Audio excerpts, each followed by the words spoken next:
बिस्मिल्लाहिर्रहमानिर्रहीम। Welcome to my channel Online Remedies. आज मैं आपके लिए बहुत ही ज़बरदस्त वीडियो लेके आई हूँ उन ख़वातीन के लिए जो लकोरिये जैसे मसले का शिकार हैं और तरह तरह की दवाइयाँ और नुस्खे आजमाने के बाद भी कोई ख़ास फ़र्क नहीं महसूस हो रहा।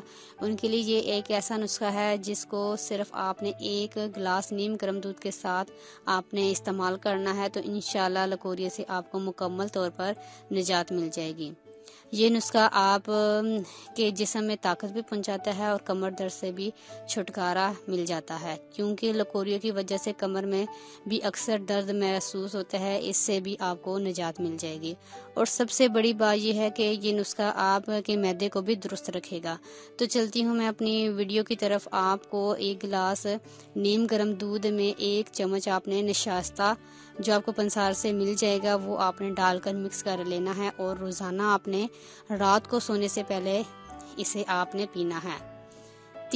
2 से 3 हफ्ते रूटीन के साथ पीना है। जब आपको कुछ फ़र्क महसूस हो तो आप दूसरे या तीसरे दिन भी इसका इस्तेमाल कर सकते हैं। इंशाल्लाह आपको किसी और चीज़ की ज़रूरत नहीं पड़ेगी। और आप अपनी डाइट का भी ख्याल रखा करें। वक्त पर खाना और वक्त पर सोना सेहत के लिए बहुत अच्छा है। और इस इलाज में गर्म चीज़ों से आपने परहेज़ रखना है। गर्म चीज़ें आपने बिल्कुल नहीं खाने ताकि आपको जल्दी आराम मिले और लकोरियों से छुटकारा हासिल हो। शुक्रिया। अगर आपको हमारी वीडियो अच्छी लग रही है तो हमारे वीडियोस को लाइक करें और अपने सब दोस्तों से शेयर करें और साथ हमारे चैनल ऑनलाइन रेमेडीज़ को सब्सक्राइब करना ना भूलिएगा। मिलती हूँ मैं आपको एक नई वीडियो के साथ। तब तक के लिए अल्लाह हाफिज़।